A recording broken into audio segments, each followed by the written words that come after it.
Hello, everyone, and welcome on the Ticket Show on Manhattan Neighborhood Network. This is Ursula, and today I will introduce you to a very talented writer who will be an exhibitor at our show, the Ottawa Book Expo. So before we start, just note the date. The main event will take place from the 26th to the 28th of August 2022 at Lansdowne Park. So we are waiting for you there. And as I said, today I will introduce you. I have the pleasure actually to introduce you to the very creative writer who comes from Montreal, right? And Yep. Exactly, and who won a poetry award. I have a couple poems published in the American Poetry Anthology under the pseudonym Scotia Davidos while he was attending university in Australia. It's Mr. David Scott Hunter. Hello, David, and thank you for being here with us today. It's a pleasure. Thanks for having me, Ursula, and nice to meet you again. Nice to meet you again. We are very honored. So just before we start, I want to remind our auditors that you are, as I said, an exhibitor during the Pride weekend in Ottawa, right? So Yes. We invite everybody and other authors to visit Ottawa Book Expo.ca if you who's watching us today at home would like more information on how to apply for a virtual exhibitor booth, and just as David, make other readers know about your fabulous work. Now, David, you are the author, and as I say, very creative and very talented, of two wonderful books, Treasure Hunter and Hunters of Thera. So let's talk about Treasure Hunter first. It's the story of one young, incredible, and unique girl. She has a lot of powers, she has a lot of imagination, and her world has no limits. Can you tell us more about the story, please? Okay, so my books are, in my mind, it's like a universe. It was always something I was dreaming. When I had these characters in my mind, it was like a dream. I could actually see the characters doing things. And so I would wake up in the morning, I would make notes about what the dreams were. And then in 2017, I joined an Ottawa writers group called the Stittsville Creative Writers. And so they helped bring the stories out of the head onto paper. My only bad problem at the time when I was doing that is I'm a little bit old-fashioned, so I was writing everything down with pen and paper. So most people there had their laptops. The problem with that was like 3 years down the road, when they're talking about making it into a book or whatever, I had to go back through boxes and boxes to try to find these notes that I had written down on paper, to find these stories that I had written. That's interesting. I heard that writing on paper with a pencil brings the stories in reality. So, I mean, it's maybe old-fashioned, but it works. So, you know, it's a good thing. It does for me, man. And since like in 2018, I had a stroke. Mm-hmm. So I tend to forget things more. So even now I write things down to remember, like some of my stories I have to remember. Okay, how like Treasure Hunter is about Paige Hunter, and she's starts off in the book an 8-year-old girl. Mm-hmm. She's, I guess, I used to have to call up my stepsister Sheila and ask her, okay, she's 8-year-old, what grade that would be, because Sheila has 3 daughters. One of them is actually named Paige. Interesting. So Paige does exist. Yeah, Paige does exist, but she doesn't have, the real Paige does not have the superpowers that I know of yet. Exactly, that we don't know yet. Yeah. And regarding your second book, Hunters of Thera, it's very interesting because the Hunters of Thera are a secret society of magic people. What can you tell us about the story? The people of Prath, it was all like all my books are part of what I call the Hunterverse. It's all the same universe of characters. So the Hunters of Prath was originally going to be the first book. It's explaining how these are people like in the 1800s, and I started like how people would have been like in the 1800s, that long ago. And these are people that were sort of very, very nomadic. They would travel in the groups or whatever, and they were always known for helping other people. They were good with medicines and herbs and stuff like that. Almost like, I mean, like the Roma, you know, like the Roma of history. Very good for that. Yes. A lot of clairvoyance and that stuff there, and helping other people, reading fortunes, things like that stuff there. So this is these people, and if they ever settled in one place for long, they would name the village Parath. So that's what they were known as, the people of Parath. So when people started coming from Europe, crossing the Atlantic to come to North America, it's when they started asking for last names for people, like a lot of last names. Like, people didn't always have last names. Right. They weren't required in the 1700s or whatever. But so when they came across, a lot of people's last names were their jobs. They would ask you what their jobs was. So if your job was a baker, they would put your name as David Baker or whatever. So in the people of Parath, so that they would always know where they came from, they would use Parath as their surname, so they would all know where they came from. But the village of Parath, there was also split, because there was the normal people who still had powers, but there were some people that had special powers. They were hunters, and because in that area there was an evil creature known as, it was the vampire, and they called it vampiro. So part of the villagers were trained how to track down, how to tell who was a vampire, and how to hunt the vampire and stop the vampire from attacking or killing people, whatever. And these vampires could sense magic, because the vampires had abilities too. So they could sense that the people of Parath had magic in their blood. So they would try to capture some of the people of Parath for their food source or whatever. Very interesting. So my storyline is trying to tell, like, this is where the people of Parath came from. And then when we go into North America, more in the present time, that's when the other books come out, because the grandmother in this story, Annie Parath, she's the one, and the main kids, like Paige is the granddaughter of Annie Parath, and the new book I'm working on now has another grandson called Tommy, and but Paige is a little luckier. She has a little bit more magic, because her father, David Hunter, is an archaeologist, and he's actually descended from the hunters of Parath. So he has magic from the hunters of Parath, and his wife, Kathy Hunter, who had passed away the year before of cancer, she was from the Parath side.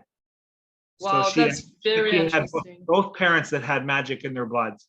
Wow, so it's in the DNA. So that's why she becomes more powerful. That's very interesting. I love this story. So to know more, we have to buy your book, right? Yeah. I love the story. Or wait till it becomes a movie and then you can see it on the screen. But it's always good to read first anyways. It's always good to read it first. Yeah. I totally agree, right? And both of your books then deal with magic, powers, fantasy. So why did you choose to write about this genre? What do you like about this genre? I've always thought of myself as a kid at heart. I mean, every Saturday morning was cartoons. Get up in the morning and watch cartoons. And I've always read vampire books, whatever. I was very lucky in the 80s. I actually met Anne Rice in Toronto, and she was always my favorite author. So it was great to meet her in Toronto in the 80s and get her to sign a book and talk with her over lunch one day at different things. That's great. So, I wasn't always a writer. I was actually, when I lived in Toronto, I started out acting and modeling, and I was actually in a movie with Sophia Loren called Mother Courage. Well, when I said you were talented, here we go, right? You have various talents. I love it. And talking about your main characters, so Paige and the hunters. So Paige, she's like, her mother had passed away. She's 8 years old when it starts. So her mother has cancer in the hospital. So her mother passes away. She wants to remember her mother-in-law. Her mother was always big with Paige was something called pay it forward. Pay it forward, how if you have a bit of extra money, instead of just blowing it on candy or blowing it on something, the mother would find somebody who's in need. And one of the little anecdotes in the book, it talks about one time when Paige is, I guess, with her mother in a grocery store. They're going around getting the groceries with the cart, and they see this mother with 3 little kids, and the kids are always like taking things off the shelves and putting them in the cart. And I remember as a kid doing that myself, my mom and all the time, and seeing other kids do that. So then there's the mother saying, no, we can't afford that. Don't do that, whatever there.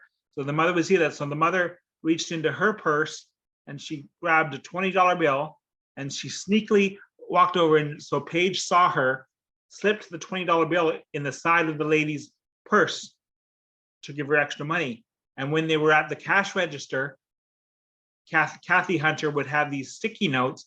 She would write on it, please use towards somebody in need or whatever need. So she would give this money to the cashier with the sticky note, pay it forward, please use whatever. But now that Paige has these powers, her power is, her father used to take her as an archaeologist. He used to use a metal detector.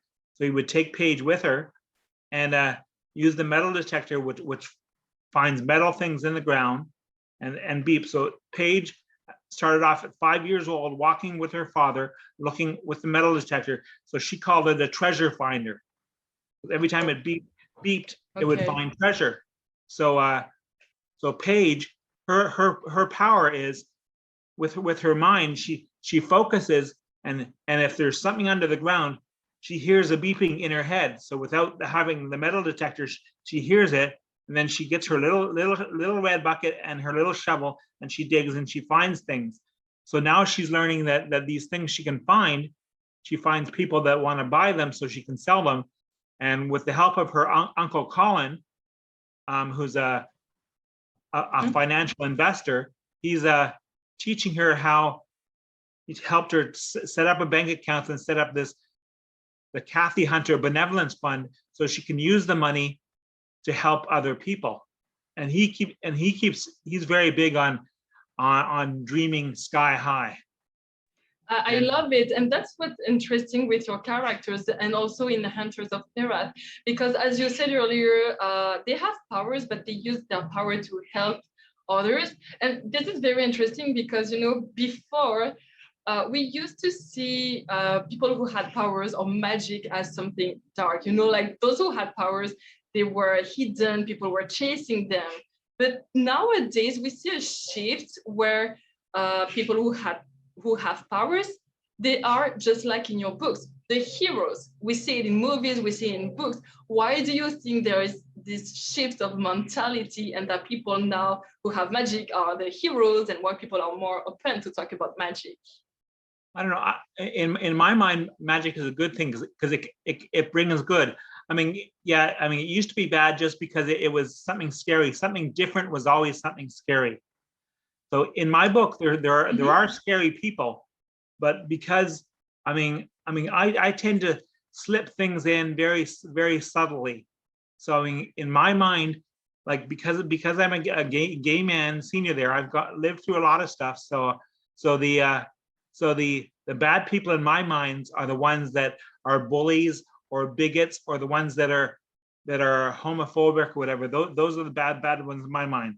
And I'm even surprised nowadays in Canada when I travel, like I've seen a lot of things. I've seen people that don't believe in gay marriage so fight against it. Like whatever. It's like come on, people. This is the 20th century. There's nothing wrong with it nowadays. Gay marriage, gay adoption, whatever, everything, it's normal nowadays. There's nothing wrong with it. There should be no prejudice, no bigotry anymore. So that's why I try to insinuate that in the books. So that everything's okay. And how would you say that your perspective, as you say, well, last time we were talking together and you said that you identify yourself as Two-Spirit, right? So how would you? I have a few friends that are Native, and I had one that I had met down in Louisiana, and she's actually runs a casino there. She's a member of the Choctaw group, Choctaw tribe, and it's called, I think it's called Jenna Choctaw. And but somebody there at the casino that I had met there was talking to me about being two-spirited and it was very very spiritual, and that's the way I think of things. Even though I am Catholic, I was born Catholic, but I think of as a more spiritual side of things. Interesting. How would you say believing in a higher powers, which is probably why I like superpowers and things like that too, and the good things about power, even as Colin in the book says, like Colin tells Paige that if you're dreaming about getting millions to help people, it's better to dream of tens of millions of dollars. It's a dream, so it's better to dream tens of millions than just $1 million. It's very well said. Yeah. How would you say that? And the thing is, you can do, if you're helping other people, like as they say, they're like, if there's a tornado or whatever and a town is destroyed, $1 million would help heal people, whatever there, but tens of $millions would replace homes and cars and businesses and jobs. Always see more that one, that you can imagine. There's no, as you said, there's no limits, and that's the thing of Paige. Her world has no limits. So imagination is something that you can use, and who can stop you, right? Exactly. And kids always have the biggest imagination. So that's why, like the books focus on kids and growing in their imaginations. Awesome. How would you say that your perspective as two-spirited influence your writing process for your books? Because you talk about this on your books. So how would you say it influenced your writing process? I think it gives me more of a perspective, saying like as I said, that like there's no prejudice. That's where all the superpowers and then being nice to everyone comes in. I mean, that's what I think of being as spiritual side of things. It's well said. And let's go back to Paige. I love her character. You said like she's dealing with a lot of emotion, right? Because she's trying to overcome the loss of her mother. As you said, she was and sick. she's trying to find ways to remember her mother. So her father is helping her with things like when they go around traveling in Cape Cod, the area where they are. And the only reason I had chose that area is I had been there before, and I went on a tour, and there's a lot of sunken pirate ships, and they kept saying they find things on the beaches all the time, and that's why I was thinking about an idea for the book at the time. Yeah, awesome.